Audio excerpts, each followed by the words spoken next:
Okay. Well, I just need to bring one thing up and then we'll get started. I really appreciate y'all making the time to volunteer and to be here in person today. It's so good to see your faces. Okay, just a moment.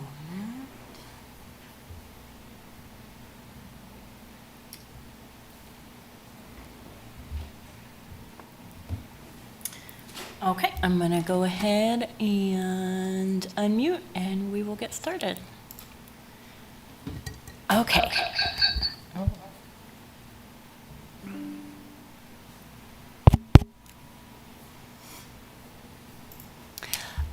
Kurt?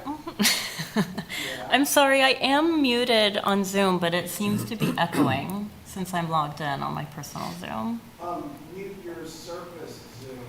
Zoom on your Surface. I am. And on the Zoom card, it's making a weird noise. It was, maybe it's not now. Can I blame Monty? Is it your Yeah. computer audio making audio might be it. the noise go through the microphone? Okay.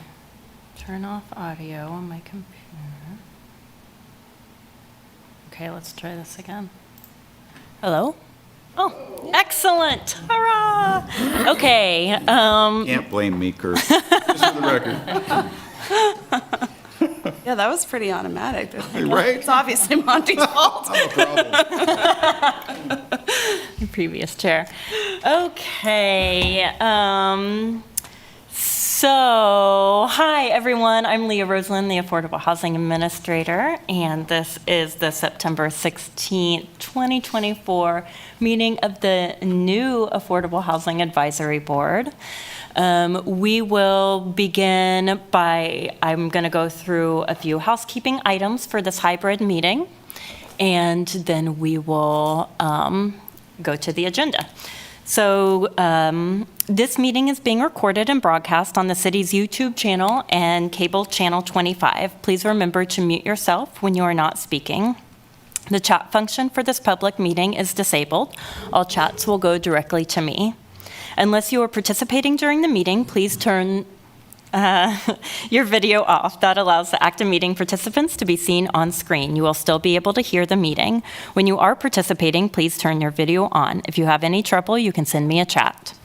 The city reserves the right to mute people or to turn individual videos off to minimize distractions during the meeting. And I'll make a few comments on public comment. When the chair calls for public comment, individuals attending in person should approach the podium to indicate they wish to speak. The podium can be raised and lowered, and we encourage you to use this feature to ensure your comments are heard. Individuals participating via Zoom should use the raise hand function to indicate they wish to speak. Please leave your virtual hand raised until you are called on. Individuals will be called on in the order they appear on the meeting host screen. Please state your name before speaking. All comments will be limited to 3 minutes. So since we do not, our first agenda item, agenda item C1 is elect the chair and vice chair. So I will run the meeting until the chair and vice chair is elected. First on the agenda is the approval of the minutes of June 10th, 2024. Since this is a new board, I'm going to recommend that we defer that item until the next meeting and after we get some recommendations from legal of how to handle the approval of those minutes. Any discussion or concern about that? Could the three previous board people vote on it and then let the attorney decide that was a bad idea or a good idea, and then it's out of the way? We don't have enough quorum of the I know we don't, and we'll never have one. Right. So the people that weren't on the board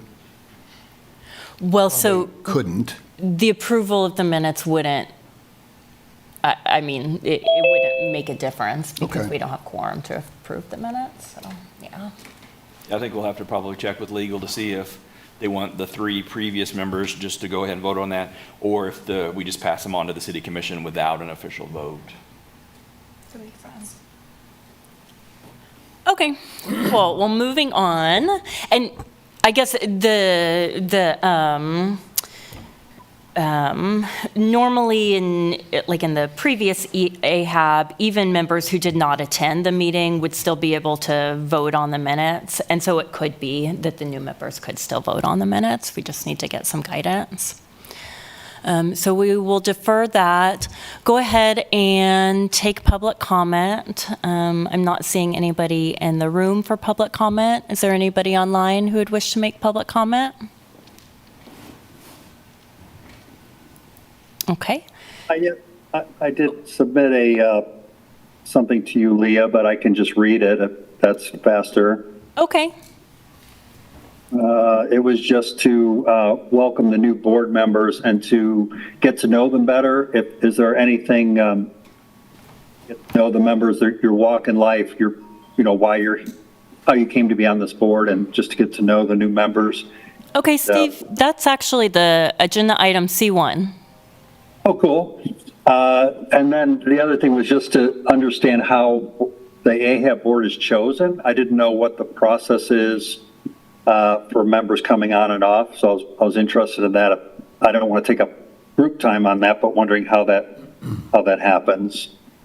Sure. This is Leah Roseland, Affordable Housing Administrator, and I know I did respond to that previous email where you had asked that question, but just to reiterate, members are nominated by the City Commission and voted on by the Lawrence City Commission.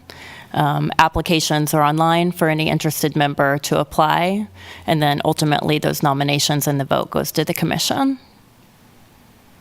And again, not speaking to the individuals because I don't know you all, but is that how boards have always been chosen by the city? Because it seems like that might not be as wide a field to have the commissioners who are elected voting for people that they, in their wheelhouse, so to speak, if that gives us a diverse enough board by the commissioners actually electing the people. That was just my question. The Lawrence City Commission has always elected all board and commission members. So Okay. there was a board and commission sort of refiguration in the city, but if you have any concerns or recommendations that you'd like in terms of board and commission nominations and elections, I would recommend that you speak to the city commissioners. Okay. Well, welcome you all, and thank you very much for your service. So important what you're doing. Thank you. Thanks, Steve. Thanks, Steve. Appreciate you. Okay, any other public comment online? Okay, seeing none, we will move on to agenda item C1, welcome and introductions. So this is just an opportunity for us to get to know each other. I would love to hear as much about you all as you're interested in sharing in terms of, well, your name, pronouns, and if you'd like to share what you do for work or your personal interest or passion in serving on this board. Would love to just hear a little bit about you all and look forward to working with you. So I'll begin and then I'll just pass it to Mark and we can go around if that sounds okay. Okay, so my name is Leah Roseland. I'm the Affordable Housing Administrator. I provide staff and administrative support for the AHAB and work pretty closely with all of you and obviously the AHAB chair and vice chair. I also am responsible in the city for advancing policy recommendations and programmatic recommendations to the commission that would advance our strategic priorities of decreasing or increasing housing affordability, decreasing housing stress, and ultimately getting to zero chronic homelessness in our community. I myself grew up living in affordable housing. I currently live in a tenants to homeowners, home ownership house. And so I have personal passion and experience as a single mom. I understand intimately the struggles that Lawrencians face in terms of needing access to affordable housing and how critical it is as a foundation for every other life outcome. So I'm very passionate about this work and happy to be in it with you all. Mark.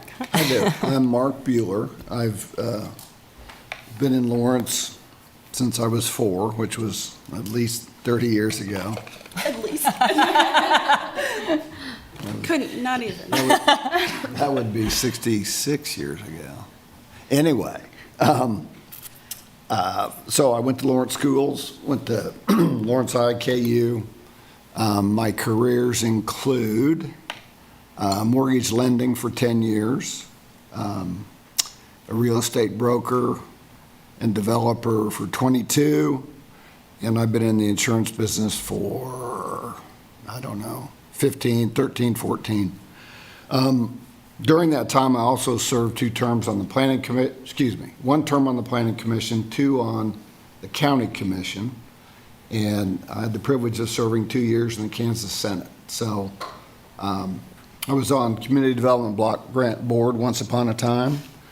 I'm sure it looks nothing like that now, but anyway, so been involved, care about where I grew up, and think I have a little bit of experience in housing, lending, and insurance. So with that,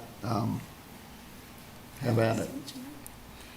Hi, everyone. My name is Maria Ferreiro. Very nice to meet all of you. I use she, her pronouns. Okay, well, laundry list. I'll start with work. I'm sorry, could you spell your name? Sure, it's Mariel. Mariel. Mariel, you got it. And your last name? Last name is F as in Frank, E-R-R-E-I-R-O. Thank you for Spell that, R-O. or pronounce it. Ferreiro. I will do my best. I have That's- 5 years of Spanish, but Hey, I will appreciate do my it. best. Thank you. I appreciate it. Okay, so that's my name. I know it's You a said journey. it really quickly. Yeah, yes, that is partially because it's a different language, but so I'll start with work and then I'll move to community work. I currently work for a national organization. We're called the Case Made.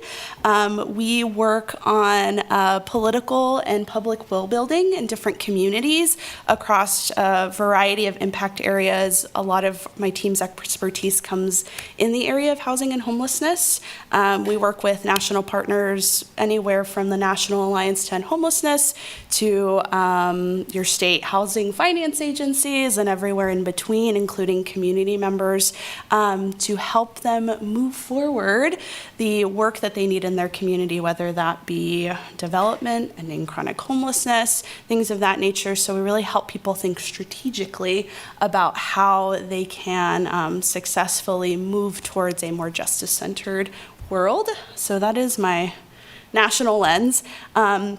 On the community front, I have been in the Lawrence community for a little over a decade. I hail from Southwest Kansas. Dodge City is my home, but before that, my family immigrated to the United States from Mexico. So I've worked deeply in immigration. That's kind of where I got a lot of my start in community organizing, grassroots organizing, and moved through that into the housing and homelessness space for many years, just due to the intersections of immigration and folks with varying status and their connection to resources or lack of connection. Currently, I do several things within the community, including this board. I sit on the Lawrence Douglas County Housing Authority Board, which I worked for that organization for several years in their finance department and in their work with landlords. So I have a lot of experience working with landlords, which I'm sure will come with handy.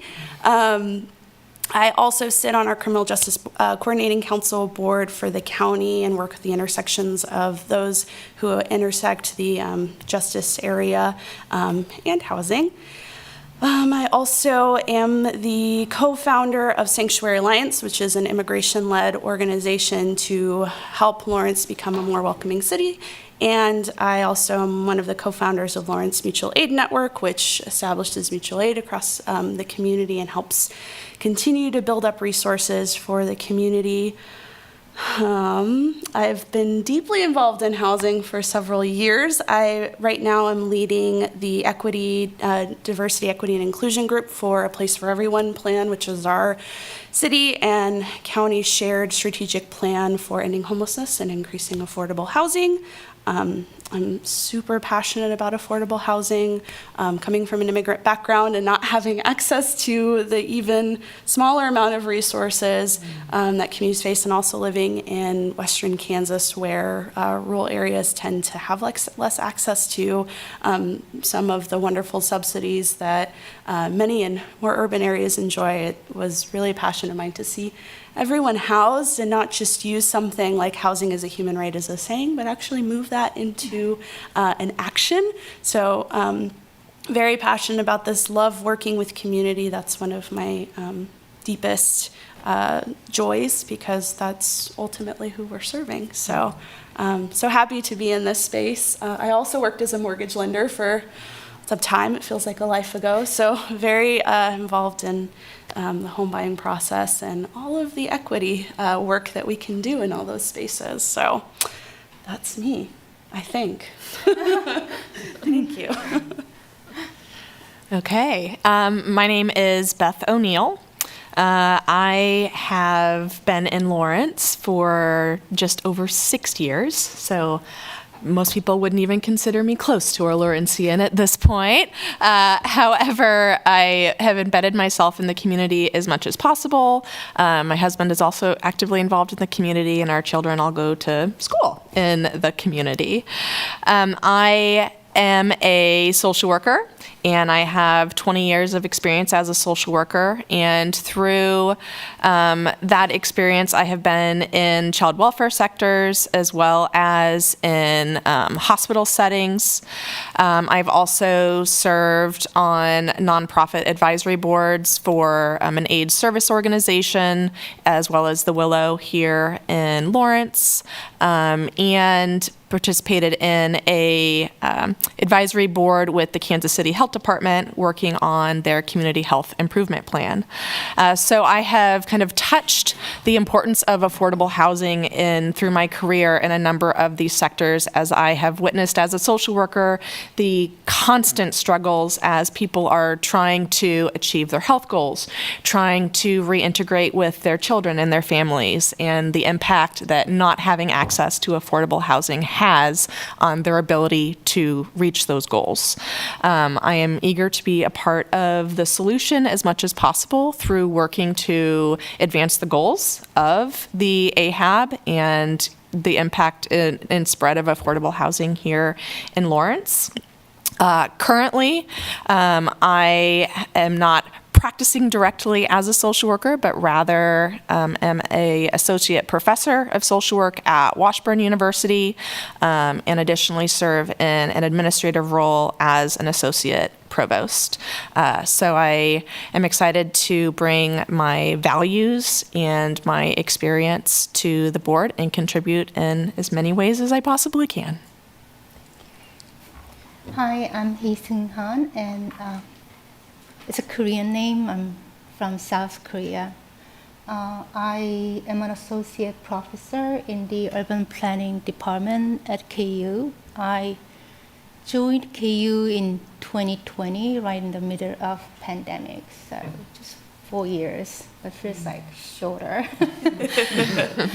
I teach classes in housing policy and housing planning. I do research, so my area of expertise is many of the housing issues that you find mostly in inner city neighborhoods. And I evaluate the government interventions or the policies that are designed or that are attempted to address these issues. Always. So that's where I do my research. I live in Overland Park, but I work here in Lawrence. I think that's all about me, unless you have questions that you want to ask me. No? Okay. Did you teach before you came to KU? Yes, I taught for 5 years at UMKC. Okay, How thank do you. you spell your first name? Hazen. How do you spell it? Oh, HYE dash, there's a dash, SUNG. That's the first name, and the last name is short, Han, H-A-N. Got it, thanks. Thank you.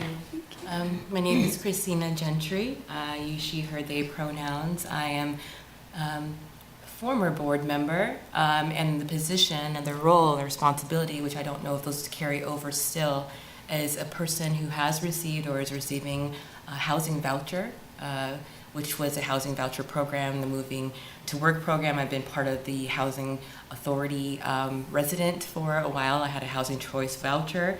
Within, I would say, I've moved from the housing choice voucher within 7 years, and now I'm a homeowner.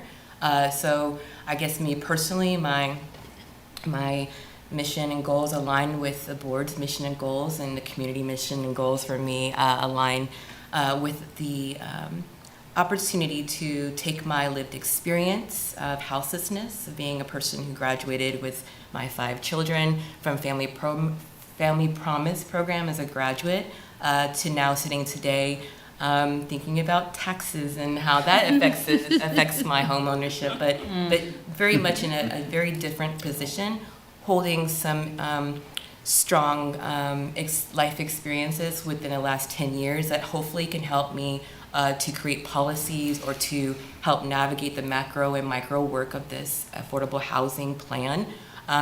Additionally, I hold a few other seats in community because I believe that volunteering is a revolutionary act. Housing Advisory Board member.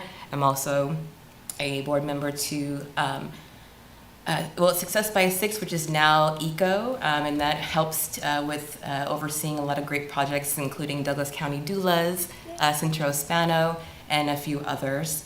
I'm also a FLAT board member, as a friend of Lawrence Area Trails. I believe in community health, including accessible walking environments. And then I think that's it. I don't know if I've given all the boards that I'm on, but ultimately I believe in this board. I believe in any of the Lawrence Community Shelter Board of Directors. Yeah, that's an important one. That's a very important one, and that one is constantly at the forefront of my agenda. So I can't believe that I left that one out. But that one also speaks broadly to my passion. I also was a resident or a visitor. I was a client at Lawrence Community Shelter in 2016. So affordable housing has been an issue, a problem, a solution, and I've built and destroyed a lot of my what I thought would be planning, but what it came down to really understanding about affordable housing for me was that this is a community issue, and it relies on community problem solving, community collectiveness, and ultimately collective community collaboration. So all those C alliterations, I like to talk like Dr. Seuss at times too, but ultimately my position too here is to kind of strategically bring in that like real aspect of like, hey, that didn't work for me, or maybe this is a barrier. I also professionally hold a background in public health. I was a Lawrence Douglas County Public Health Community Liaison, both during and pre-COVID.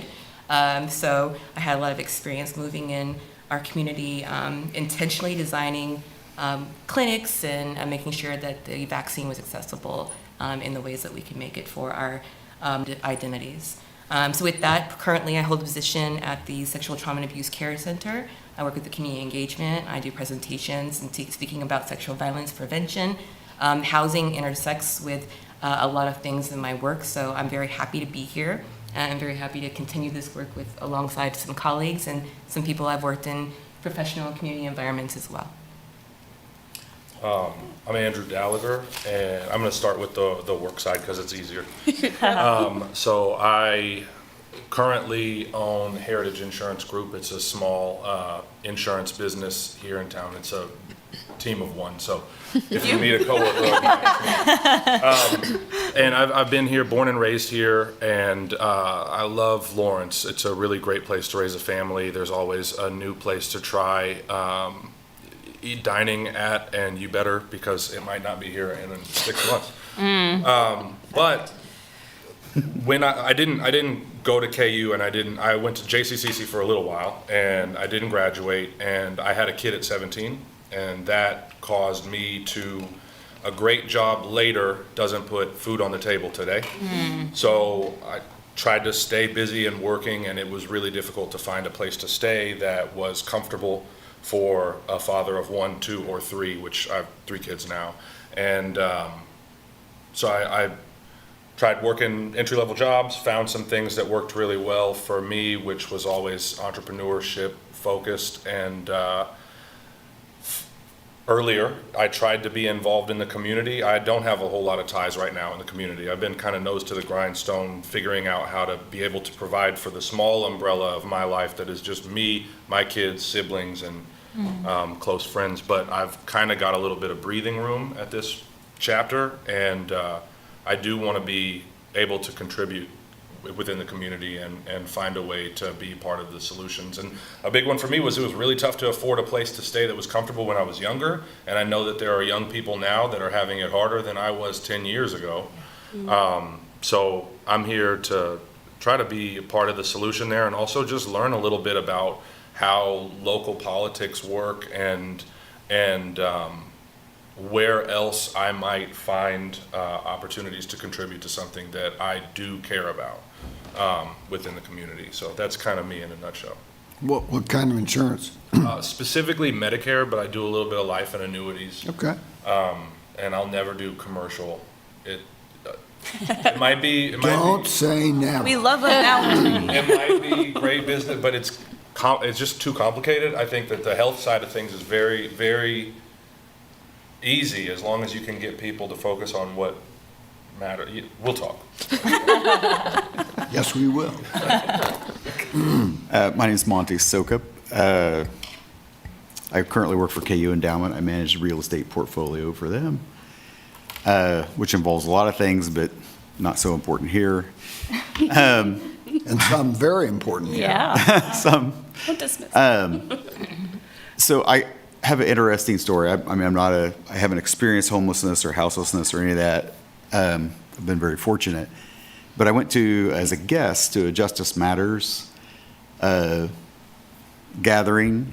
And at that gathering, they were talking about homeless people or unhoused people on the list. And there were 720 people on that list at that time. And they strung out these paper dolls, 720 paper dolls that went all the way around the Lead Center. And at that point, I was kind of hooked. So I got involved in that. I was not a member at the time. I was a guest when I went. And immediately kind of signed up, got involved in the campaign to create the trust fund that we have here in Lawrence and campaigned for that. I applied to get on this committee, and I got put on the aviation committee instead for the airport advisory board. So I did that for 4 years. And then there was an opening here, and I was able to get on this board at that time as the Justice Matters representative. So I've been involved in it. I always stayed in touch, and I was, I guess, previous chair of this committee. The work touches my heart. And actually, through KU Endowment, we have a bunch of rentals around the campus. We've actually been able to get those into the hands of tenants to homeowners and Willow Domestic Violence for their use instead of renting to students. And so we've kind of taken some of the resources I have at work and through the market put them in the right hands, in the right places to benefit the community. And of course, our KU Endowment Board people went along with that, which is, I think, a good for everybody there. So anyway, here I am back. I applied again in spite of, 6 years of service or something. And so anyway, here we are. And I'm glad to be here and look forward to continuing on with this work with this great group of people. I have met the most amazing people in our community through this work, truly. I mean, some of the people that sit at this table today and previous people are the saints in our community. And just do the really hard work of working with the people that are struggling, and it's amazing. I'm a different person because of it, so here I am again. Thank you, Monty. Thanks. Brad, would you like to introduce yourself? Excuse me, I'm Brad Carr. I'm the city's community development analyst, and I help administer two grants that the city receives from HUD. That would be the Community Development Block Grant and the Home Investment Partnerships Program.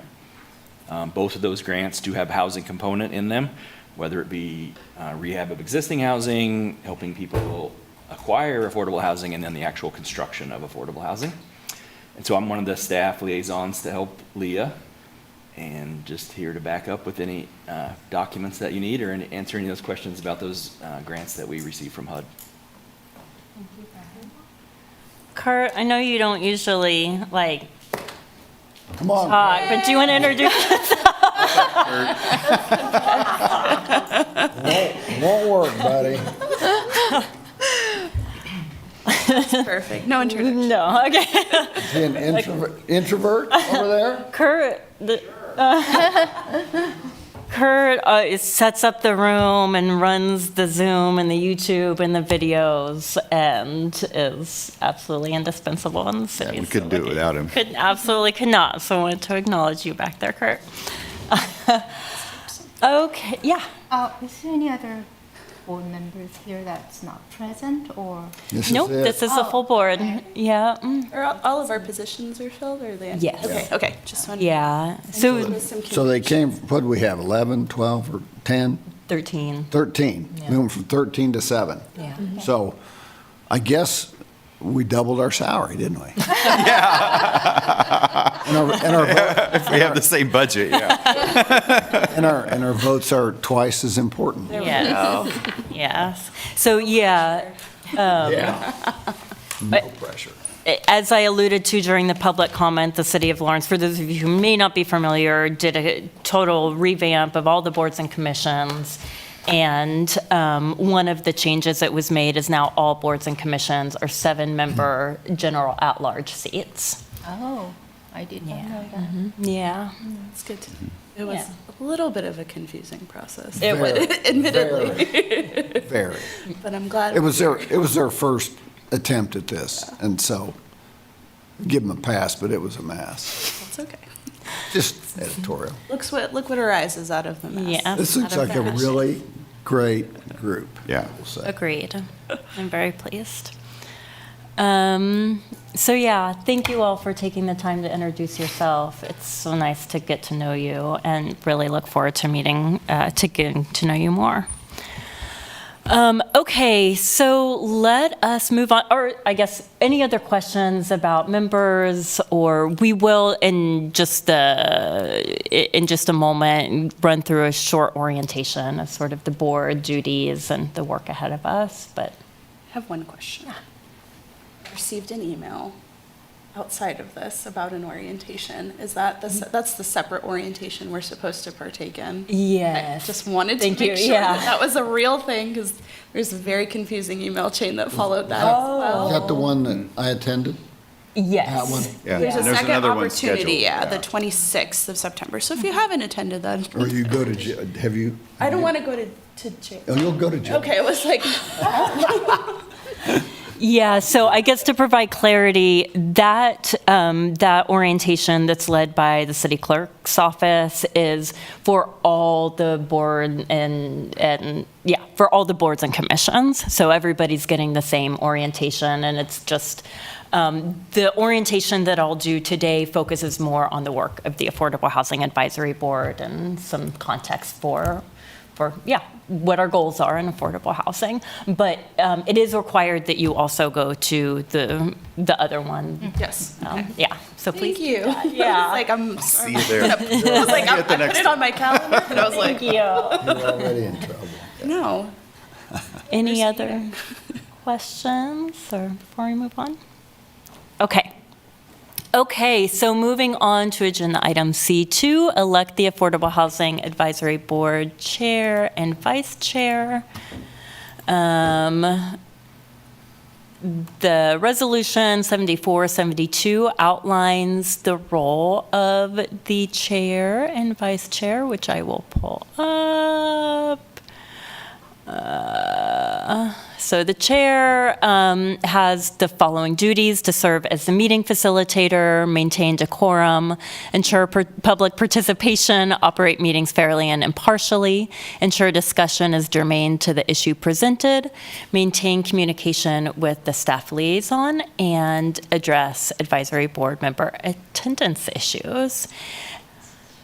So that is, and then in the orientation run by the city clerk's office, they will go over more in terms of general board duties, et cetera.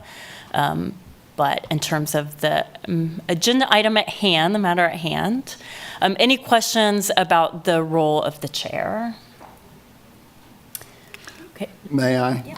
For those that haven't attended this group, the past chair seemed to me, I've not been the chair. I'm not interested in being the chair. So I'm the old guy, so I'm the old white guy, so I'm going to talk first.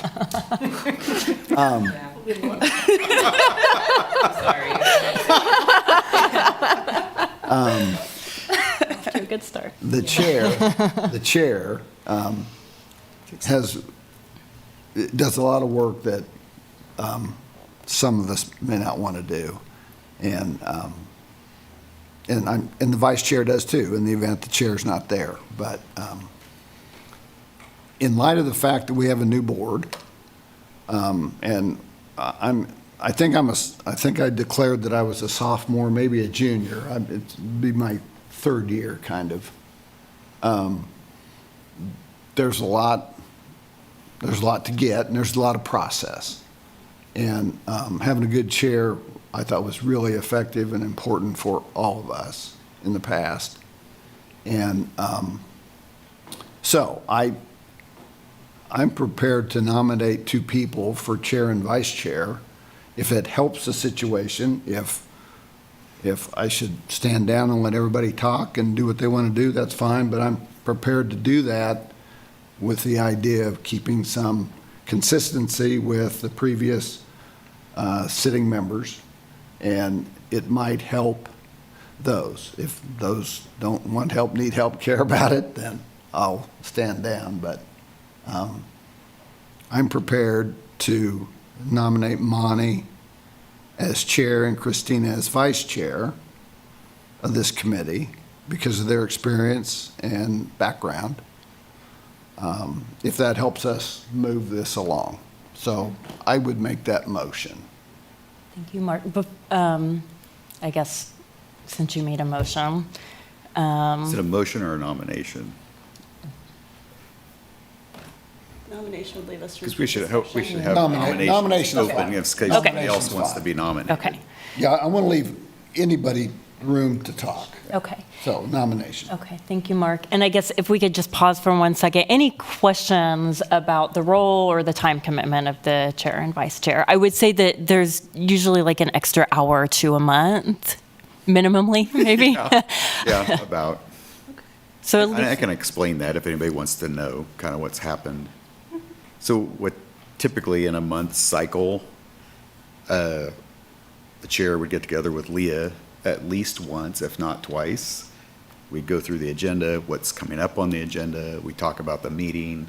So we come to the meeting, we have an idea where we're trying to get to by the end of the meeting and kind of what timelines we're going to try to, run the meeting so we can all get in and out of here in a reasonable amount of time and get done what we need to get done.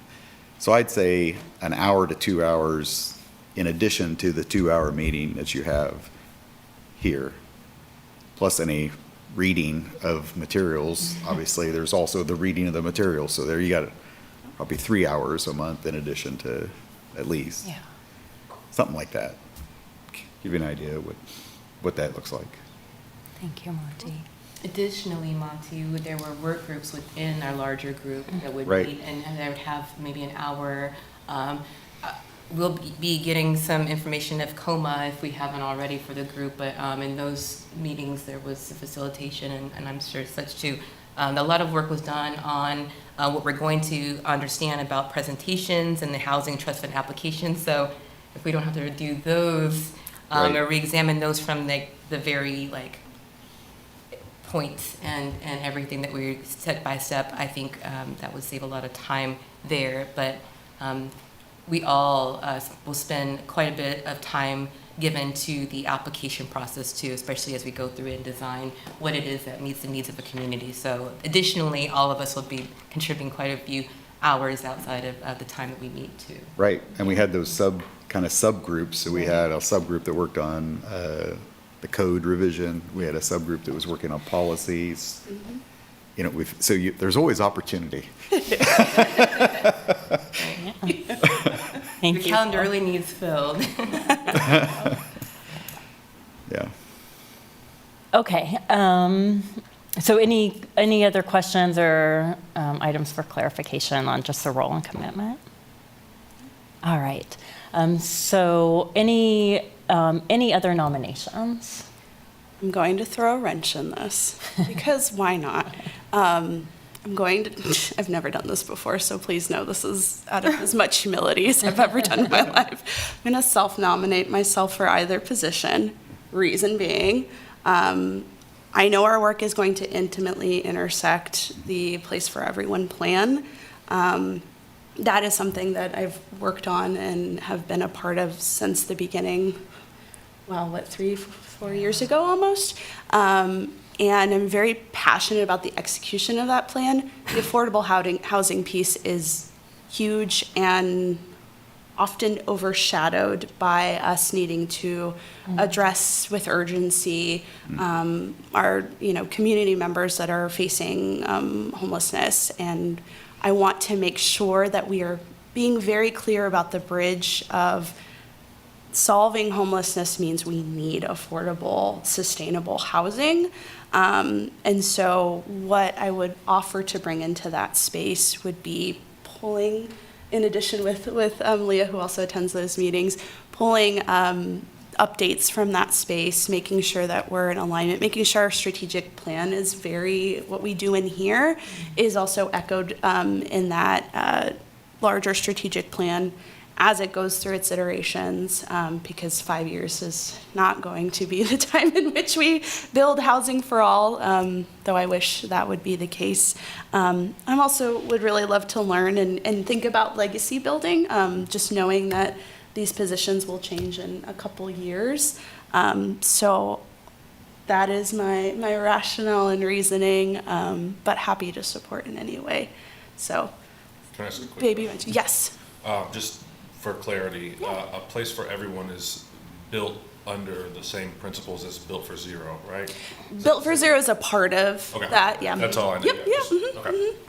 Yes, piece of the strategic plan. It is also housed within the community health plan. So the CHIP is the largest umbrella, and then we have a Place for Everyone, and then we have more of like the pragmatic, like Built for Zero, where affordable housing meets, where equity and inclusion meets. So it's a little bit of a beast, but we are dedicated to moving it forward in the community. And also very familiar with the procedures of AHAB presented and applied and helped look at the application and ensure that equity and inclusion was infused in that space. That was part of the work of my work group, and the Place for Everyone plan was to look at these documents and provide support to this body as well. So I would love to continue finding those intersections with our community.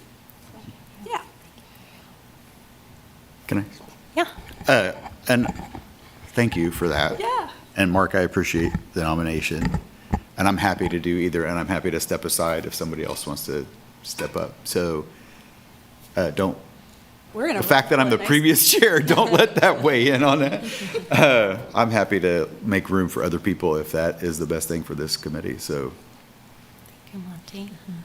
Christina, were you previously a chair or vice chair, just for context from others sharing? I would love to submit my hat because similarly and passionately similarly to Mario, we have worked together in other facets, including building a reciprocity loan together, which was a really great way to allow, well, decriminalization of poverty to be one of the leading points of interest during the community health plan, where we have strategized many ways with the community health plan. So yes, I facilitated and I led the Lawrence Douglas County's health equity team, the internal of our community where there has been harm done.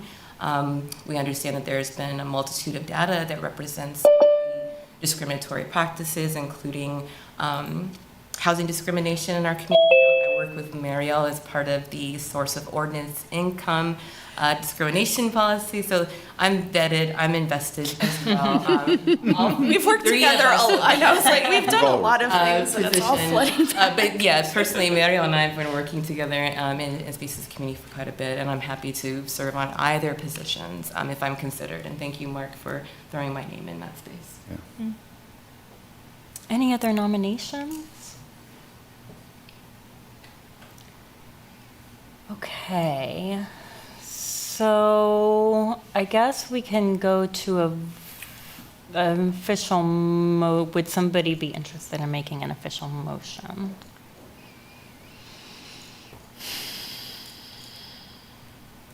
That's probably not nominated, or Yeah. I would say it's gonna have to be the rest of y'all. I would move Monty as chair and Christina as vice chair. And second?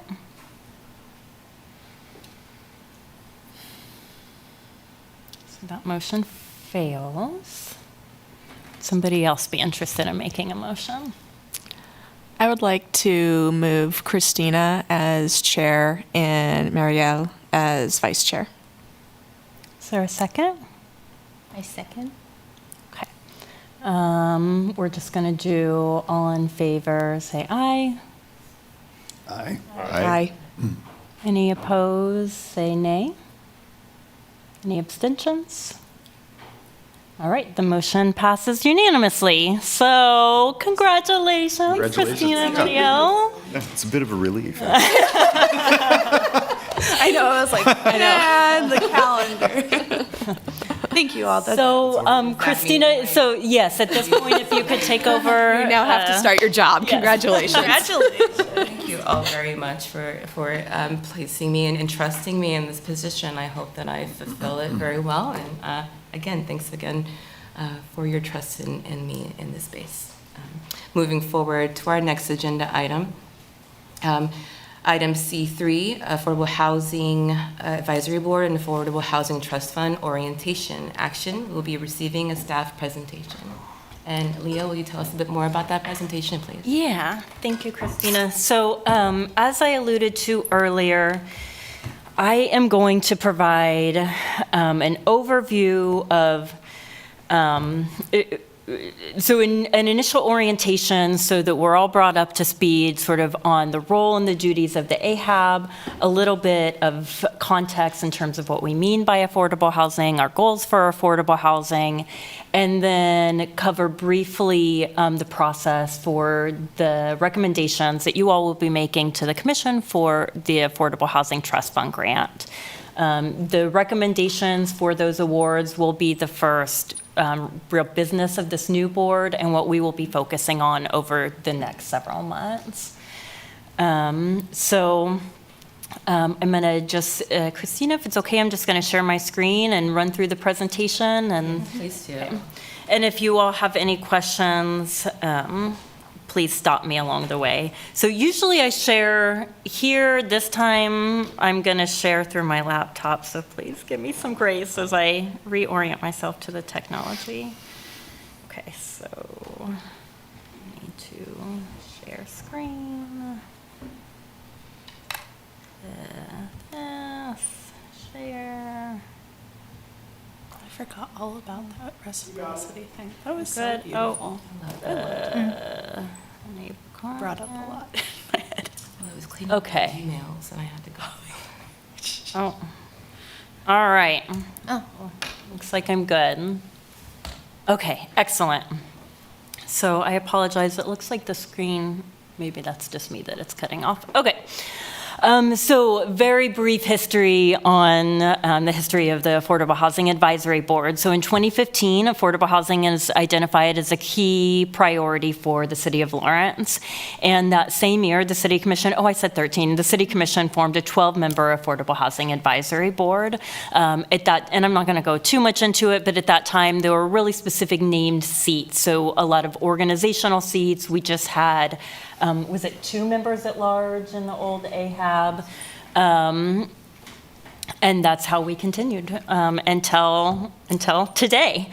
In 2019, the City of Lawrence voters approved a 10-year 0.05 cent sales tax for affordable housing. And that sales tax is what generates all the revenue currently for the Affordable Housing Trust Fund Awards that ultimately this board makes recommendations towards.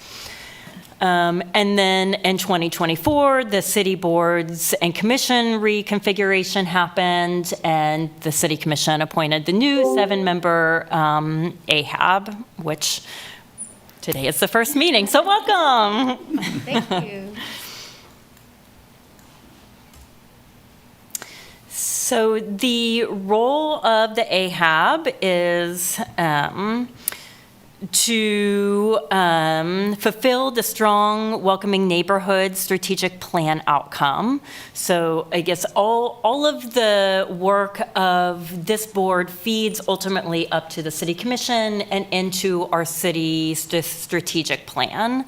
The outcome that this board connects to is that all people in Lawrence live in safe, functional, and aesthetically unique neighborhoods that provide opportunities to lead healthy lifestyles with access to safe and affordable housing and essential services to help them thrive. To realize our vision for Lawrence, we endeavor to achieve this outcome. As such, the City Commission has identified several strong, welcoming neighborhood progress indicators to track our progress towards that outcome. So we have the KPIs, the key progress indicators, which notes the movement that we want to make in affordable housing, and then the strategies to achieve those key progress indicators are outlined in the Place for Everyone plan that's been mentioned previously. And so we'll sort of get more into that as the presentation goes on. In terms of the duties of the Affordable Housing Advisory Board, this falls under Ordinance 9984. And I'm just going to sort of go through these briefly, and if there are any questions, let's hear them. So first, to advise the governing body on all matters relating to the city's implementation and use of the Affordable Housing Trust Funds.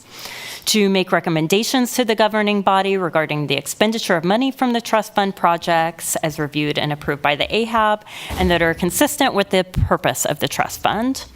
To make recommendations to the governing body regarding the cultivation of and maintenance of steady and various streams of income to fund the Affordable Housing Trust Fund. However, the AHAB shall not apply for grants without first getting the blessing by the governing body.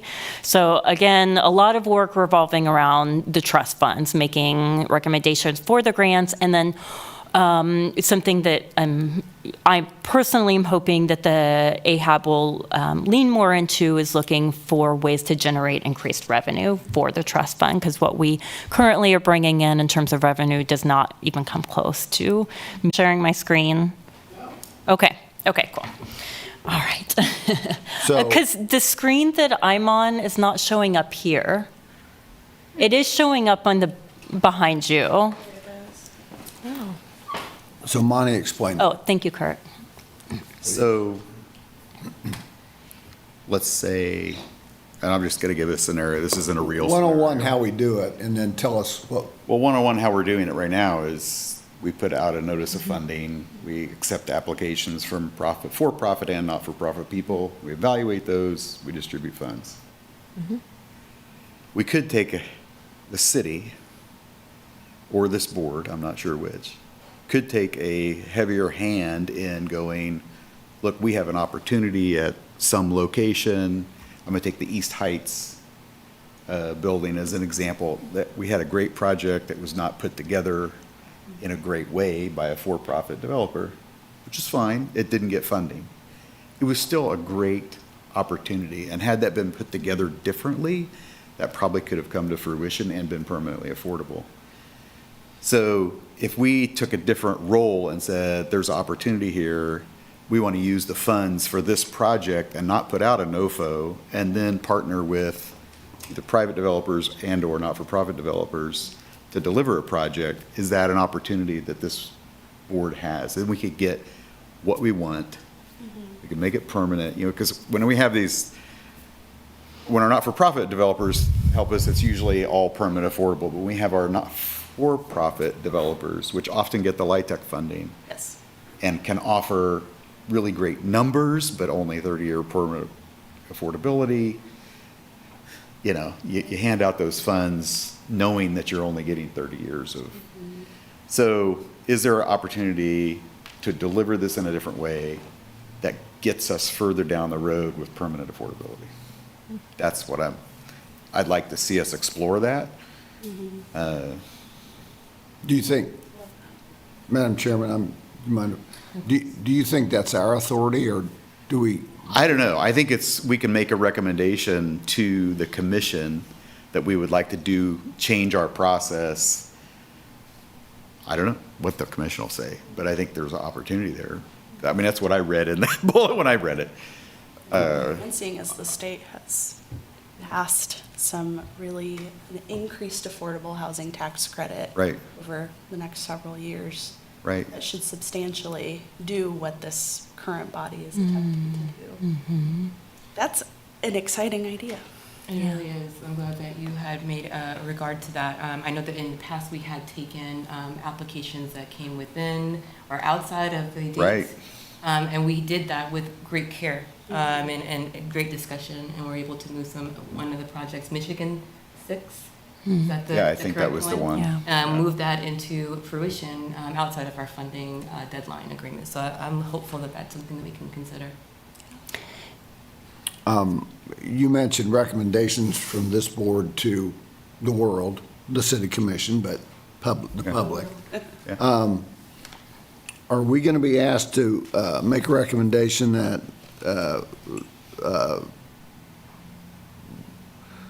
are we going to take an advocacy position on the discussion about increasing the sales tax amount further than we currently do, is my question.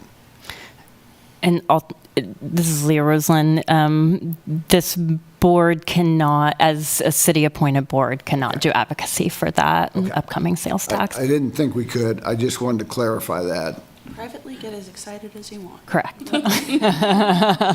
Well, is it, just from my knowledge, is it clear that that additional 5% goes to paying for staff as presented?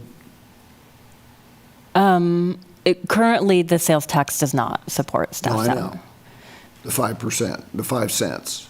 That is not the intention, although I would suggest that we hold this conversation, get through the presentation, and then perhaps I could, if there's interest, I could see if somebody from legal could come present on the proposed sales tax. Okay. So, and some further context specifically for the new members. So, the 2025 Affordable Housing Trust Fund applications were due on Friday. So we have all of the applications. That process, the application was approved by the previous AHAB, and so really this board is now sort of closing out that process. Yeah. So if this board is interested in sort of reevaluating how that process works, then I would just ask that we hold that discussion until the new year, since it's already moving in terms of this next round. And really the focus of the board will need to be reviewing those applications, getting through the presentations, and making recommendations. And then the board will be freed up after that process is closed out. That's still exciting. Thanks, Monty, for the clarification. But yes, thank you. All right, ready to continue? Yep. Okay. So in terms of the strong welcoming neighborhood progress indicators or KPIs for the AHAB that I mentioned earlier, those fall under strong welcoming neighborhoods, so SWN 5, 6, and 7. So this really is where the work of the AHAB aligns to the work of the city strategic plan. SWN 5 is decreasing the percentage of households that are experiencing housing stress, and housing stress is defined as spending more than 30% of your household gross income on housing costs, and housing costs is inclusive of rent/mortgage, insurance costs, utilities. So you can see where it currently sits. Currently, 50% of rental households in Lawrence experience housing stress, and our target is 35%. Currently, 17% of homeowners experience housing stress, and our target is to move that to 15%. SWN 6 is to decrease the point in time count of people experiencing homelessness. The last count for Douglas County was 414 individuals experiencing houselessness, and our target is less than 250 for this, as written in the city strategic plan. And then SWN 7 is affordable housing sales tax dollars invested divided by unit investment. So our current is 10.7 and our target is greater than 10, which that is the KPI that we are already meeting. So we've been doing a good job with that one. SWN 5 and 6 are a little bit more difficult. Just for clarity, can you explain the affordable housing sales tax dollars invested divided by unit investments? Does that mean for every dollar invested, there are 10 units? Because that, maybe I'm misunderstanding how that works. It's been a while since I've done that calculation, but it originally boiled down to what we were trying to get to is leverage, and so the amount of outside dollars that you're matching with these sales tax dollars. And the first Affordable Housing Advisory Board set that somewhere around 9-to-1 or 10-to-1. So not actual locations, but outside dollars as So well. for every dollar of the sales tax, they want to bring in $10 of somewhere. other money from, Understood. that could be from other federal sources, Yeah. private developers, whatever. So that was the original goal, was that 10-to-1. Not units. No, it's leverage. Got it. Yeah. The city commission created these goals here as part of their strategic plan. That kind of morphed into and got that word unit involved in there. Yeah. Where we'd never really spoken before in that unit, it was just dollars to dollars. Okay. If we think about it as units, then we'd have to do the math down on what is that dollar getting in the actual per unit. Yeah. Understood. Thanks. Thank you for asking that question, because Yeah, it definitely is how a do we bit get confusing. 10? What's the unspoken thing here is those, when we have those LIHTC projects that we get 30-year affordability, we get these huge federal grants. Yeah. We're only getting 30-year affordability. Right. Yes. So there's a little bit of, you need to have a little more understanding of depth of what that number really means, as opposed, I mean, it's a great number. I'm not, Those tend to create the most leverage. those create the most leverage by far, because you get, you get a $30 million project and you get $17 million worth of federal funding for that. You get a really nice leverage number. Yeah. So some of the projects Makes that a that good number. this community may want may not be able to 40 years reach from now, those leverage be in the same numbers. boat. Different. But we Right, may because get we don't the have permanent product affordability with that we this. want. Got it. Correct. So there's a balance there. There's always a balance, always a trade-off. Yeah. Appreciate that, Monty. Well, Thank the hope is you. we outgrow it, Yeah, Outgrow the number? the need. the need. Sure. So, Yeah. question, so how often do we track the progress here? This How we've day, done. it's like annually we do it, or? Well, we track it ongoing, but yeah, so for SWN 5 and 6 happens on an annual basis. The point in time count happens on an annual basis. I believe that we look at census data for SWN 5, so on an annual basis.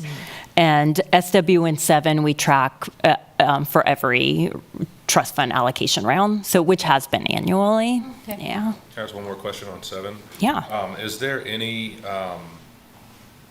numbers related to, like, a relationship between distance above or below 10 to permanence of the affordable housing that we're getting? Like if we move that number to, and I'm not saying we should or shouldn't, but if we move that number to 8, what does that do to permanence? If we move that number to 11, what does that take from permanent? Is there any info or insight on what that does? I think we do check on some unintended consequences, and we do that, but at the point at which we can, I'm not answering. No, go for it. We do a great job of like, what is the consequences that we're not understanding when we dive into these numbers, which are people, which are housing, which are units. So that's, I think, also where the points where we are voting and where the applications and the points they're buried within the application, where we can give 5 more points for this because it fits an equity and inclusion goal. We can give another 5 additional points for this because it helps us fit the universal model that we're striving to achieve. So, yeah, those are hard to manage, but I think this group is to kind of understand what those unintended consequences are for our community. Yeah. And it would be interesting to actually like do the math on that to see. I would say just generally, as Monty alluded to, the for-profit low-income housing tax credit projects offer much bigger leverage, but are generally capped at 30 years of affordability. Then after that, they come out of affordability, and that's where the profit happens with the developer. Nonprofit projects need much more community investment, right? And yet the trade-off is that those are affordable and community forever. Yeah. I will state there is a established Kansas Affordable Housing Advisory Group. There's a statewide group that has just started within the last year that is now making a policy agenda for statewide to create a state trust fund to leverage some of the investments of legislation that has just passed to make sure it stays, that our legislature doesn't tear it apart.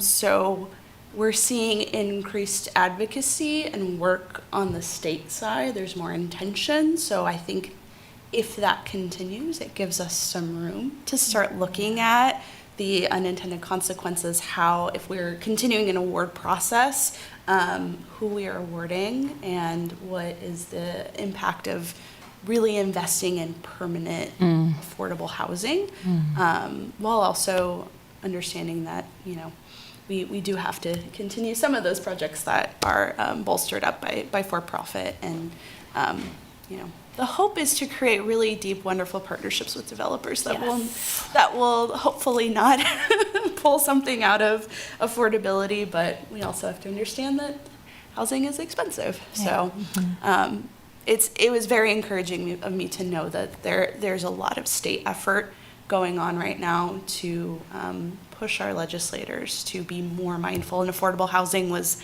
the #1 concern. They've been surveyed. A lot of state representatives were surveyed in last year. #1 concern among their constituency. So I would predict we're going to see it come up a lot in our legislative sessions, and hopefully there will be some really good advocacy that gets pushed. So we have less of that conversation that we have to have, and we have more dollars to spend on or to invest in permanent sustainable housing. Yeah.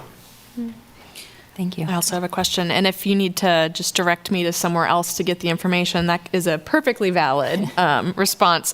I'm just curious what information was used to set these targets. Were they based on communities similar to ours in setting them as aspirational targets? Where did they come from?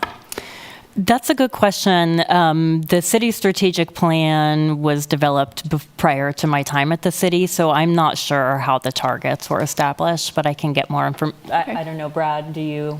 I was not on the team that put together these targets. I was assigned to a separate team, so I don't know where they specifically got those. I know obviously that SWN 7, they got that 9 to 10 to 1 ratio level is probably where they started with. And they got that from the Affordable Housing Advisory Board's original goals that they set. I don't remember if any of the original AHAB goals had those targets of, obviously the goal was just to decrease the people that are expressing, with housing Go stress. from 0 and make it better. Yeah. I don't know if Right. they set those individual actual 15% and 30%. So we also had a housing study in what year, Leah? Oh, yeah, 2018. 2018, Yeah. that a lot of the AHAB stuff was based on, and it's really getting time to update that again. I think you're working on that. So we did have, there was some base data. Okay. Yeah. Okay. But yeah, good question. Yeah, Old.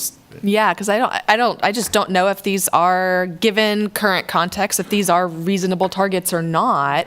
And we want to be aspirational, but at the same time, we want to be, and again, they're not our targets, and I fully realize that. So I'm just curious Right. for information on how the targets were set and kind of based on what.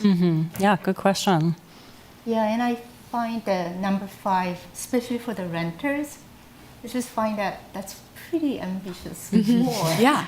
Just because nationally, the percentage of renters that are having, spending more than 30% of their income on housing has been going up.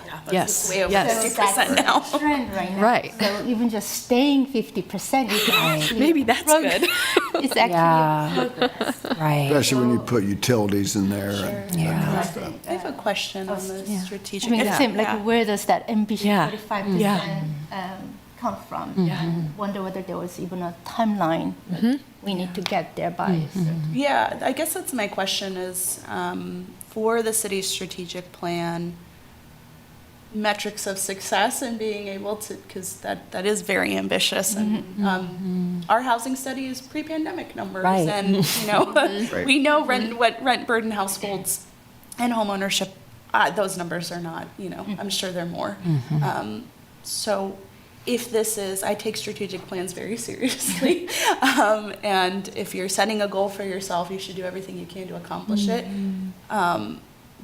What is our responsibility over this? And if we do not meet this metric by the end of the strategic plan, what is it looking like for us to have transparency with the community? I think is important, because I see this as a community member and I'm like, how are we going to do that? And, and I don't want to set something so ambitious that we're not able to, do the things we need to move the metric. Yeah. But I guess I'm just wondering the end of life for the strategic plan and what metrics are we given to track the progress specifically of 5. 6 is gonna, point in time is gonna be every year. It's gonna update every year. That's also very ambitious. I don't know the timeline for it either. But I know a place where everyone is also looking at those numbers and Right. increase. But Right. Well, I think that would be a really good ongoing conversation. okay. Yeah, as we develop goals for Yeah. previous group, we stuck with numbers, not percentages. So we said, Yeah. we're gonna try to, with the trust funds, we're gonna try to generate X number of units, That feels better. Yeah. because we know we can't control those other, so many Right. factors, right? The good news is we generated in the first 5 years, 600-ish rentals, Yeah. in affordable rentals. So, I mean, we are making progress. How that compares to this number, I don't know. I would love to see us be able to translate it. in a Right, it'd be way that will interesting. Help people. I love an ambitious goal, and I'm all for naming like the biggest rainbow you possibly can. But I also know that this is a contentious topic, especially rent burden households. It's a huge topic in our community, and if we're gonna the city is setting something ambitious, I want us to follow up with here is the reality of how Yeah. we're working towards that. I love, putting units rather than percentages. In It's that easier to space. sell. It is, When and we can it's control more it. realistic, Yeah. right? It makes something that I think is a burden of the entire country. And we need a federal conversation about how to talk about rental and decreasing that burden. Only so much you can do in the community when nationally we don't have the support. And historically statewide. Right. So Yeah. ongoing conversation for sure. You all are amazing. Thank you for this conversation. great It's really exciting. Yeah. Okay, moving on So we can get through this. So I'm just going to like be throwing out. My point in this slide is that, what I'm going to be listing on the slide are other City of Lawrence strategic plan KPIs. And I guess my point is that even though this board does not have sort of direct connection between moving these other KPIs that I'm listing, affordable housing really intersects with so many of the goals that the city is working towards. So, right, if the city is perceived as a good or very good place to live, within half a mile of green space, walking and biking trails, within half a mile of schools or libraries, and these are some of the things that you'll see on the trust fund application that applicants do get scored on, is how close to libraries, green space, et cetera.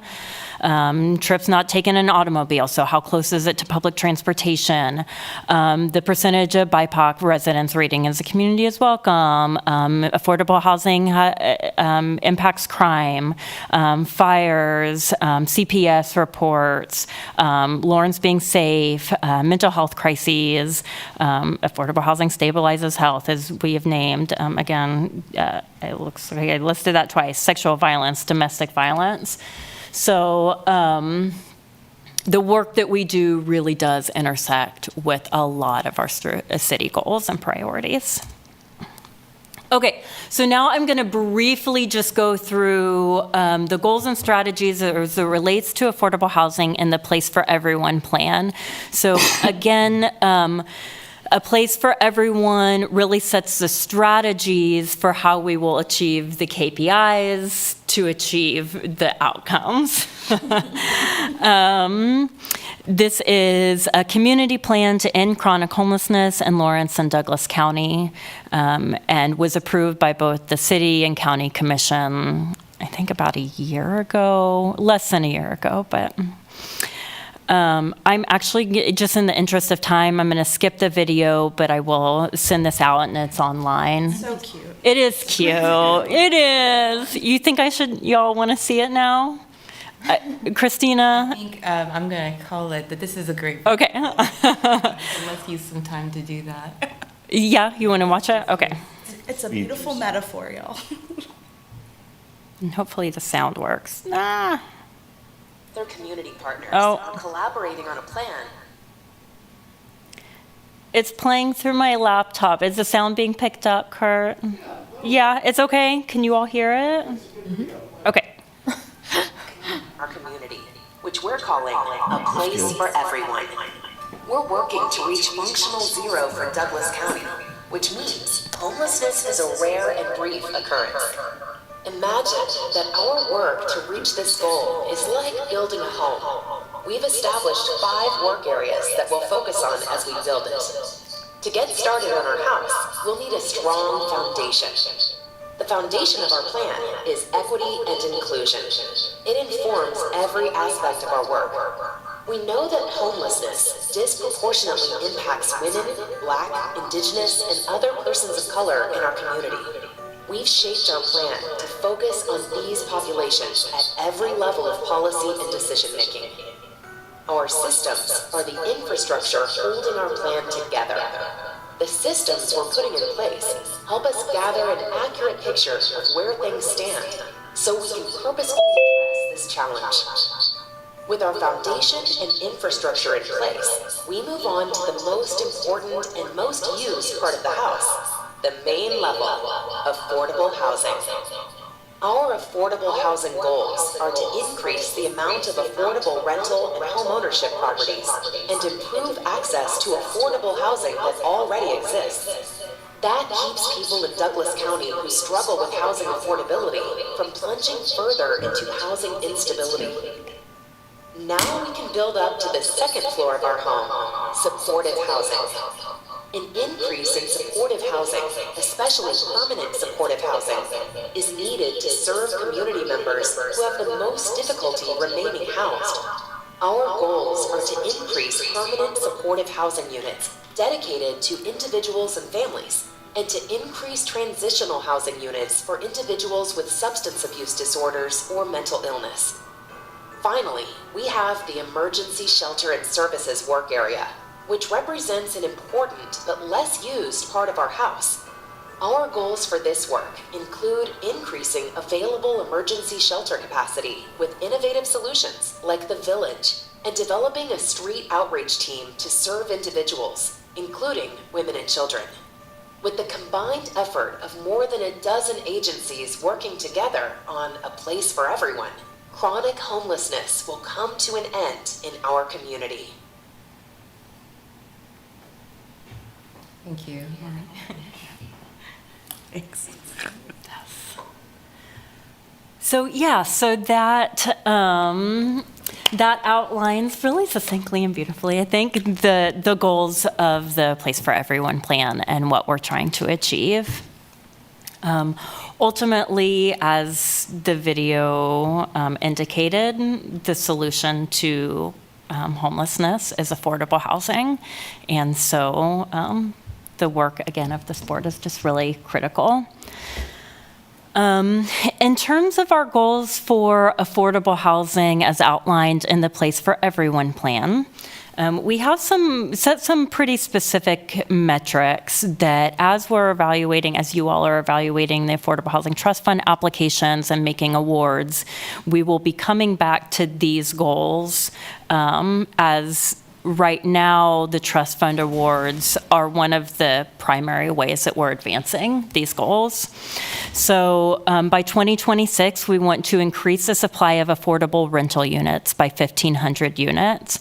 And within that sort of overarching goal, we have some metrics of 35% of those 1,500 we have targeted for households at or below 30% of area median income, and then 65% for households at 30 to 60% AMI.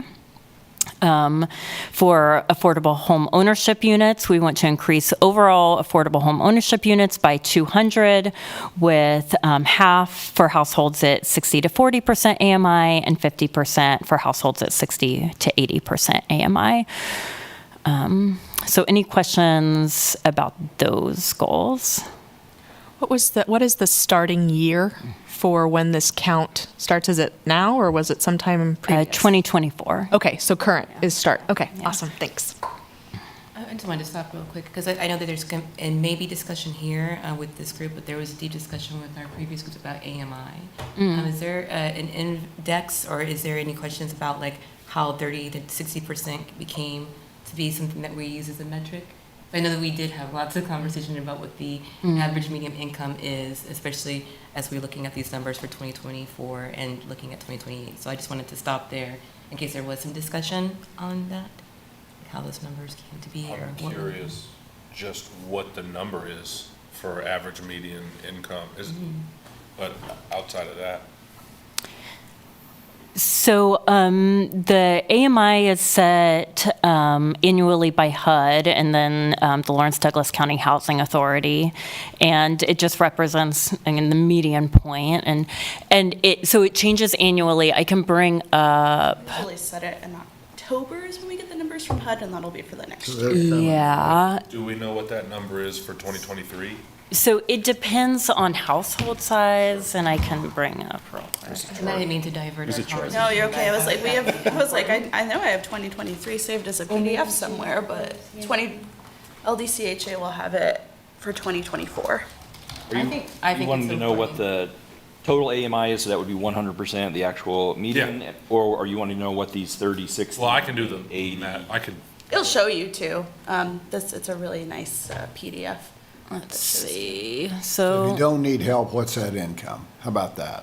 So you can, the Housing Authority does a table, so you can see like 30% AMI for a two-person household, four-person household. So this is 80% of AMI for a four-person household, Let's see if I can pull up the. 75. I think right above that, if you scroll just up, it has the total. Just do the one person. Yeah, the 100%. Oh, it's AMI is As published, 94,600. AMI 94,600. Okay, thank you. Okay. And that is for a family of 4, I believe, is what HUD puts that number out. And then they Gotcha. extrapolate down and figure out Correct. 3, 2, 1, and higher. And it reduces as you, For a family of 4. That's essentially household income for a family of 4. right. Correct. Yeah. Thank you for that clarification. I thought to ground us in some like relevant or like recent numbers so that we can kind of have an understanding of what we're looking at going forward. Yeah, these are pretty ambitious goals Again, when you look at the last 5 years. And the part that really makes this ambitious, in my opinion, is the below 30%, because your LIHTC funds are typically 60. Yeah. So that's where it takes that extra subsidy to really get those. But those, again, that's a decision we're gonna make. Therefore, they're expensive. They're more expensive, yeah. the And the- bias in me says that your local housing authority is a wonderful partner in these spaces because they can hit can do that. those numbers, Yeah. whereas a private developer may not have that ability or may need, we're seeing applications where their bottom line isn't being met because they, to build and develop and then provide this is increasingly expensive. We have some benefit in your public housing authority being able to Yeah. do this, so. Well, Not to say anything, as a board member, but. Yeah, and by example, the one we did on Pennsylvania or Delaware, at 47 units, 45 of them were 60%, 2 were 30 or below. Yeah. So that's the kind of thing you get from the private side. You're gonna get the minimal number Whereas To you, get the cash. to get the, to get where the you cash. get, a housing authority would essentially develop or do a restoration project and everything Right. would be place-based voucher. Right. So, Does all the housing authority real estate pay the property tax? no, we're a city, Uh-huh. so no, we do not pay property taxes. Okay. Well, thank Which you is helpful. for investing in that conversation. I appreciate it. I know we've got 28 pages and we're on number 11. Yeah. I want to get us. Get through these. Yeah. Thank you. I really appreciate the conversation. Yeah. Yeah. But please continue. Thank you.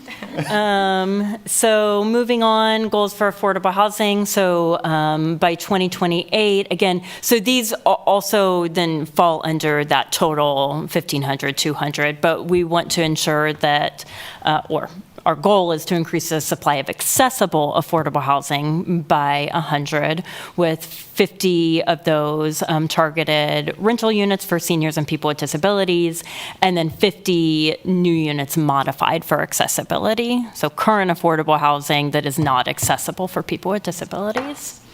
By 2028, increase the supply of affordable units for families with minor children by 500, and we've defined that as rental and home ownership units with 3 or more bedrooms. And then the last one is really speaking to policy change, establish policy and system changes that realign power imbalances that prevent equitable access to and development of affordable housing. So, any questions about those before we move on? I would just say a lot of this is already underway. So don't feel like we're starting at zero. I think it's very important to say in the strategic plan. I would even say the very first goal right there for seniors and people living with disabilities, there's a Clinton Place expansion that is already moving forward that will add to those new units. So a lot of this is not starting from zero. This is a continuation. So feel good that, we're not in an impossible position, but moving towards this. Yeah. Clinton Place south of Clinton Parkway, Yes. like just west of Iowa. Okay, I got it. Yeah, and I think really importantly, again, for the work of this board is when evaluating those trust fund applications, really prioritizing projects that move the needle on the goals set forward as approved by the city and county commissions. Okay, and so in terms of our strategies for achieving these goals, and I have bolded the ones that really the AHAB will have direct sort of,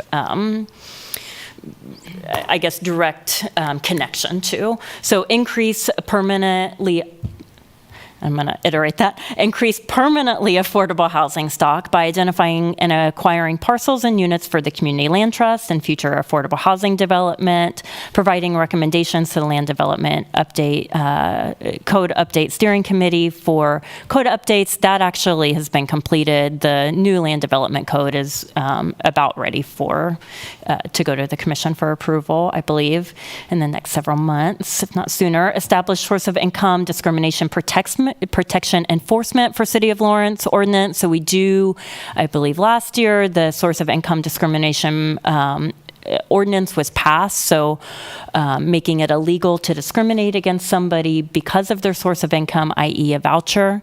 But the work still needs to be done on enforcement of that ordinance. Establish a City of Lawrence vacant and dilapidated structure registry and ordinance. That work is underway. Establish an incentive program within the City of Lawrence to encourage new affordable housing development. That work is underway. Develop a 10-year community housing plan based on an updated housing study. As Monty alluded to, we are working towards getting an updated housing study. Develop targeted programs that increase racial equity and affordable housing access and home and land ownership for Black, Indigenous, people of color experiencing housing disparities. There's a work group looking at that. Increase community capacity for permanent affordable housing development by identifying and supporting an additional community housing development organization and community land trust. Providing, and back to the bolded ones, providing grant subsidy for new development or rehab of units, prioritizing the objectives, and creating permanent and sustainable diversified funding sources for the Affordable Housing Trust Fund. In the interest of time, I'm just going to move along, and then we can come back to look at these strategies, but we will need to set meeting schedules. So, Christine, are you good with me moving on? Okay. Okay, so we talked about this a little bit already. So the HUD definition of, we did not talk about this. The HUD definition of affordable housing, which the City of Lawrence has adopted, is defined as household spending 30% or less of their so affordable housing is defined as when a household is spending 30% or less of their monthly gross income on housing. For rental units, the monthly rent and utilities may not exceed 110% of the fair market rent. And then for home ownership units is for those earning up to 80% of AMI. So as you can see, what is considered affordable depends on the income of the household, is basically what that's saying. But what is affordable for any household is spending 30% less or less of your monthly gross income. Sometimes, and particularly in this space, we will differentiate between big A affordable housing and small A affordable housing. So big A affordable housing, as we colloquially call it, is subsidized housing that's affordable for households at or under 80% of AMI. And for those, all the residents must be income verified, and the rent or mortgage is determined based on the resident's income. So for small A affordable housing, that's market rate housing, or sometimes for those naturally occurring housing that's attainable for residents without exceeding 30% of their income. So no matter what your income is, your household expenses are affordable if they're not more than 30% of your income. And the work of this board, again, is targeting the big A, the affordable housing for people at or under 80% of AMI. Some additional terminology that we use, so housing stress or housing insecurity is when a household spends more than 30% of their income on housing costs. Housing instability encompasses a number of challenges. It can include trouble paying rent, overcrowding, moving frequently, or spending the bulk of household income on housing. And then we talked about AMI, the midpoint of a specific area's income distribution as calculated annually by HUD. You will also sometimes hear the terms workforce or middle housing. Typically, it's considered housing that's affordable for those middle income households at 80 to 120% AMI. I personally do not use the word workforce housing, although I know it's popular, and I prefer not to use this word because it implies that households at or under 80% AMI are not working, which is absolutely not true. In fact, earning minimum wage, you have to be working like 91 hours a week to be able to afford the average cost of a modest home in Lawrence. So people absolutely are working full-time, even multiple full-time jobs, and still not at 80% AMI. LIHTC, we've referenced already, is the low-income housing tax credit, and that's a main subsidy that's used by affordable housing developers for affordable housing development. The Community Land Trust is a mechanism for maintaining affordability in perpetuity. The Community Land Trust in Lawrence and Douglas County is a program of tenants to homeowners, and I would suggest that this board learn more about the Community Land Trust, perhaps have a presentation at a later date by tenants to homeowners. And then NIMBY, we won't get too much into, but that's a word, a phrase that comes up a lot. It's an acronym meaning not in my backyard, and it's a phenomenon of this, everybody wants affordable housing, thinks it's a good idea, unless it's next to you in your neighborhood. And then for a whole list of very common reasons, it's typically not appropriate. So that's something, a barrier that we encounter frequently in affordable housing development. Yes, yes, we want to be a YIMBY, a yes in my backyard community. I'm going to briefly review the data from the 2018 housing study that needs to be updated and we're working on. So as has again already been alluded to, we know that the problem has gotten worse since the pandemic. The average cost of a home to buy, the average rent, I mean, it's just more. Yeah, it's just more. So we have more cost burden. But this is what it was at the time of that study. 5,200 cost burden renters, 50% of renters experiencing housing stress, 17% of homeowners, 2,000 renters who want to buy and could be good candidates for home ownership, 500 households with disabilities needing accessibility modifications, almost 3,000 renters in units with poor conditions that need rehab, and 500 homeowners with units in poor conditions. So this 2018 housing study really did set the initial goals for the AHAB, work of the AHAB. Again, just want to, as we've mentioned earlier, there are disproportionate housing needs for different members of our community. So you can see for Black African American households, Latinx/Hispanic households, and Asian Pacific or Pacific Islander households, there are disproportionate housing needs in terms of housing stress and housing insecurity, not impacting all members of our community equitably. Is that percentage of the, like Black and African American, is that percentage of the Black and African American population in Lawrence experiencing the housing needs that we're referring to, or is that percentage of the people experiencing the housing needs that are Black and African American? Correct. Yes. Yeah. Yeah, although that would be interesting to look at, like how the percentage of like Black African American households experiencing housing stress. Yeah, or any of the other. Yeah, any of the other ones. Yeah, and I've been interested in the Indigenous Native American percentages. I'm interested in learning more about that, and that's one of the goals of the updated housing study, is to dig more into looking at disproportionate housing needs of our community. Yeah. Okay, moving on, just the housing needs continuum. So it's important for a healthy community to have to meet the housing needs of different community members with different needs, meaning we need adequate supplies of transitional housing. So as people are moving out of houselessness into housing, permanent supportive housing, so housing that's permanently affordable for people that require additional supports in order to stay stably housed. We need affordable rentals, and again, big A, so subsidize affordable rentals, subsidize affordable home ownership units, and then attainable and affordable market rate housing. The work of this board really focuses on the affordable rentals, the affordable home ownership units, and the permanently affordable supportive housing to some extent, although really it's the affordable rentals and home ownerships that we focus the most on.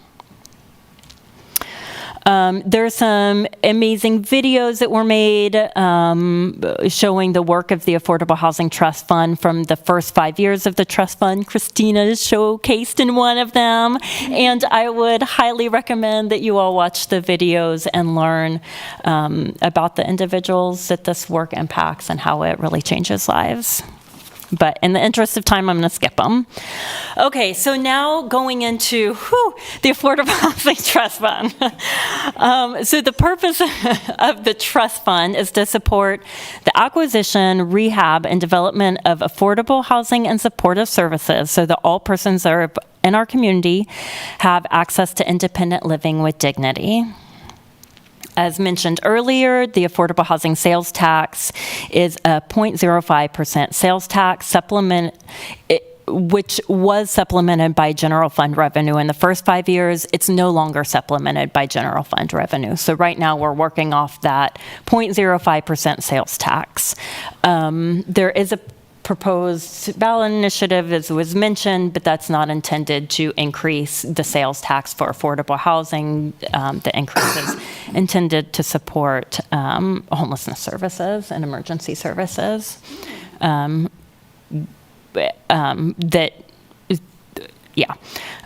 perhaps over time would, as homelessness decreases, could also support affordable housing. In terms of conflict of interest, AHAB members shall not participate in the discussions or voting regarding any trust fund applications that you have a conflict of interest or substantial interest in one of the applications. So if you're a board member of one of the applicants, certainly if you're a staff member or an owner, then you would need to abstain from those votes. And if you have any questions regarding conflict of interest, please let me know.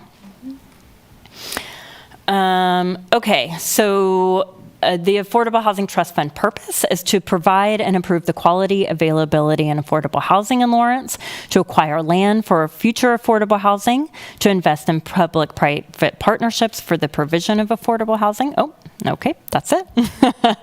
And in terms of the allowable projects, I have these listed, and I'm not going to go through these because we're going to have a separate orientation and training on how to score and review the Affordable Housing Trust Fund applications at our next meeting. So we'll cover this in depth at the next meeting as this one. So right now, importantly, is our timeline and a couple important dates that need to be set. So as I mentioned earlier, the deadline to submit applications was on Friday. We have about 3 million in requests for affordable housing trust funds. We have 1.2 million to award. So it's going to be a difficult process. Yeah. At the October AHAB meeting, we will have applicant presentations. So all the applicants will come in and have an opportunity to present on their projects, answer any questions that the AHAB has. And then at that time, the AHAB will also have discussion of the projects, and I'll do a training on how to score the applications. By October 28th, all of you will need to submit your scores and your individual recommendations to me so that I can prepare those for the November AHAB meeting, which is when the full board will come and actually vote on what it says 2024, it should be 2025 Affordable Housing Trust Fund awards. By December 10th, or on December 10th, the City Commission will review the AHAB recommendations and approve the recommendations or not approve them. And then January 2025, the grant year begins.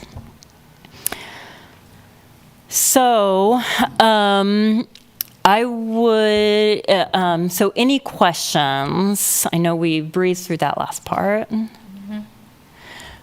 Okay. So I think that concludes that agenda. I think that's it. Just that now.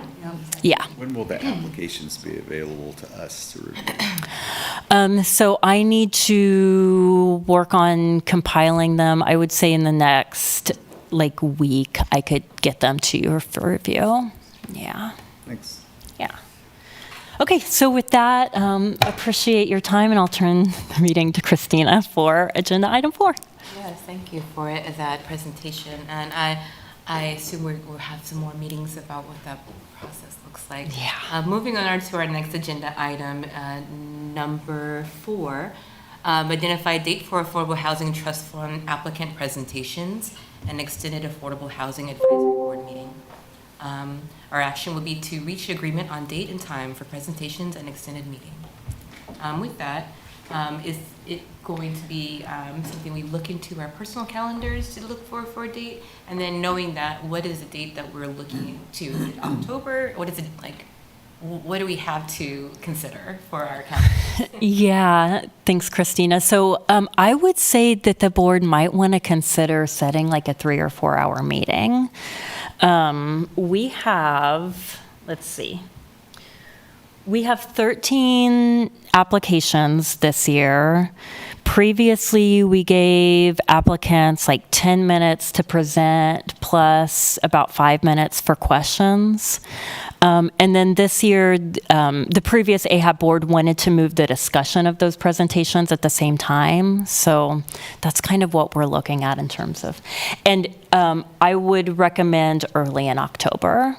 So that way you all will have time to review the applications, and that still gives you a couple weeks to submit the official scores. A question. It doesn't have to fall on a Monday. It does not. Okay. That's helpful. I know I have, if you're gonna do early in October, I know I have a conflict. I'm not here till the 16th.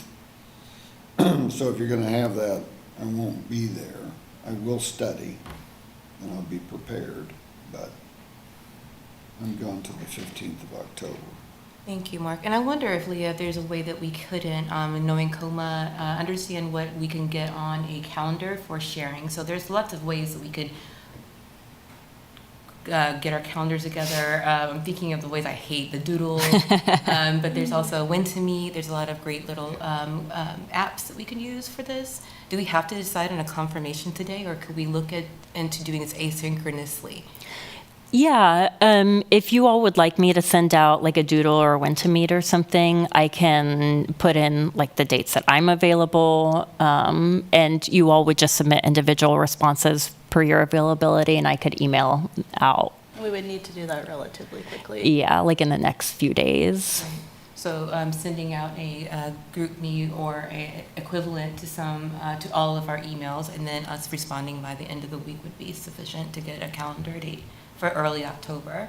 I'm thinking October 1 through the 15th looks like early. Is that something we want to move out to the 18th and consider, or is that something beyond our timeline that we don't, given the time that we need to examine all of the applications individually or ourselves? So I might recommend, yeah, that we try and do it before the 18th.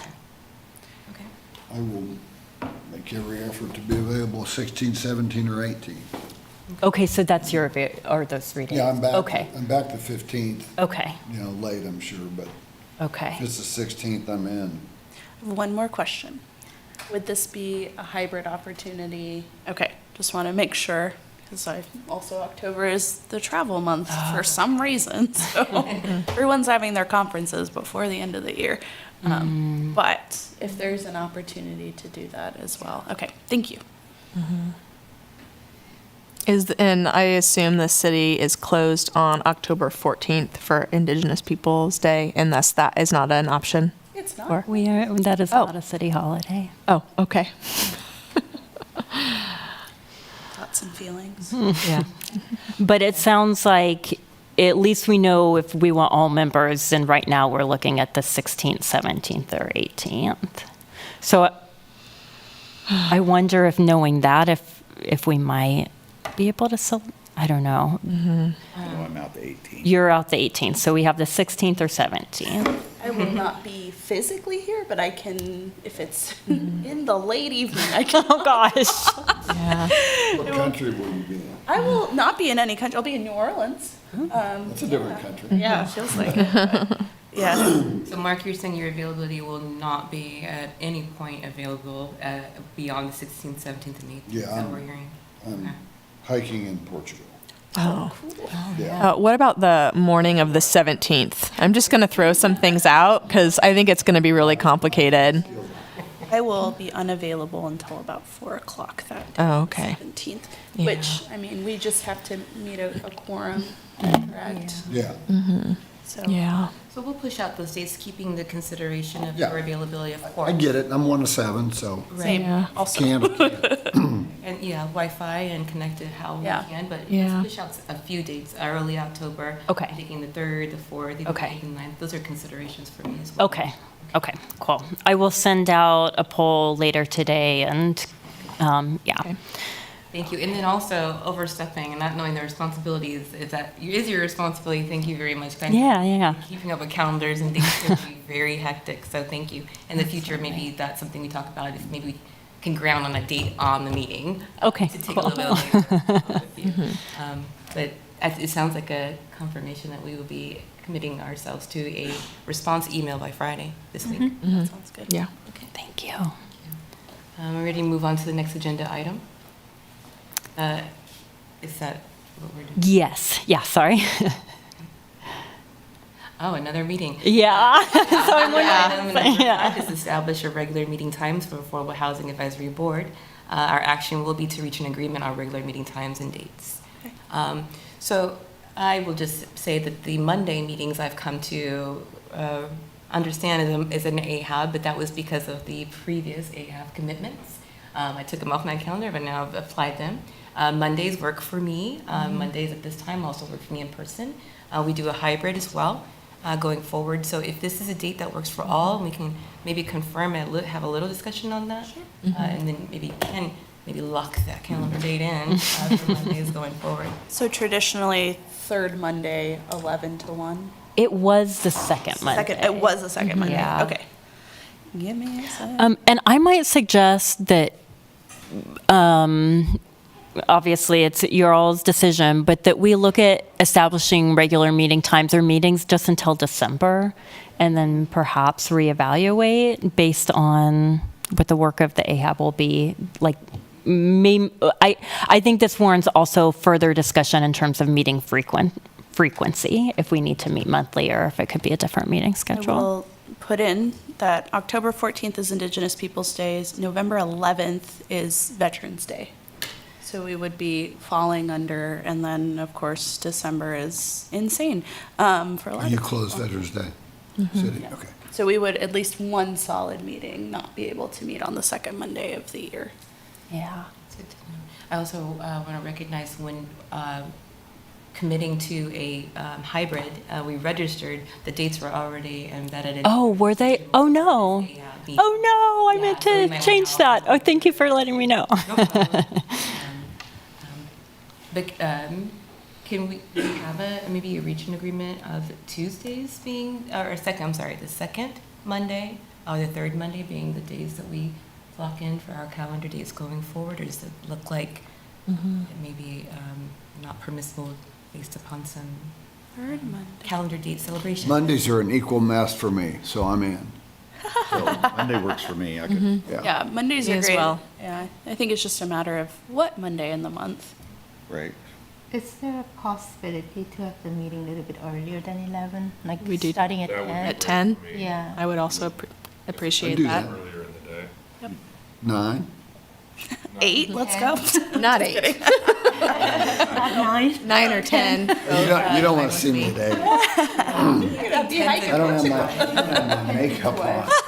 I think taking in consideration, we also have a board member traveling who, well, you work in space, but, you know, maybe not every day, you're a Monday. But I think maybe 10 o'clock would be a good date for, Okay. Is anybody comfortable earlier than I'm supposed to be in Topeka the majority of the day on Mondays. But I can 2 hours once a month is fine.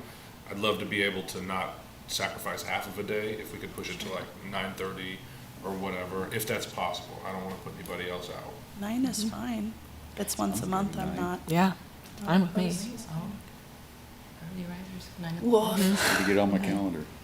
Just as long as somebody's bringing coffee, I think. Yeah, About some black tea. Leah, what are we looking at for 9 o'clock, the second Monday of each month? For, as far as City Hall being available for those 2 hours well, or 3 At- hours? as Mariel mentioned, like the second Monday of November is a holiday. Right. It sounds like the second Monday of October won't work.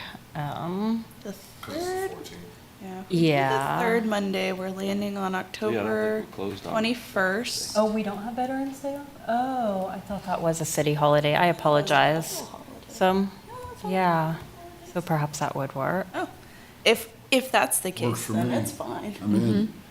Okay, so what I'm hearing is the third Mondays at 9 a.m. would work going forward each month.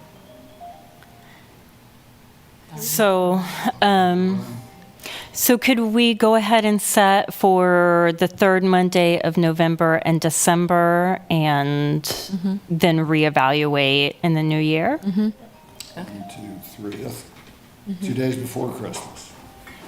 And I will not be able to No, it attend isn't. November It's the week 18th, but I can It's like see if somebody 16th. else could. I did the same thing. I did the same thing.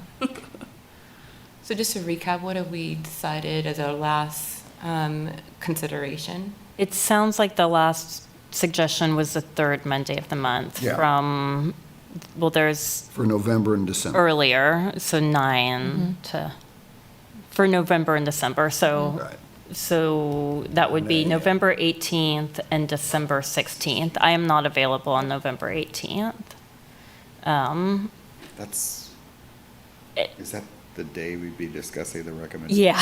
Yeah. Feels like. We kind of need you. Does it matter if they're on the same, like, can we do like the second Monday in November? Right, and since, Yeah. right, we could just 11. set, yeah. Well, at that point, we could do both of them the second Monday. Let's do I Veterans think. Day in November. I mean, Yeah, the second Monday of November, the second Monday of December, and then reevaluate after that?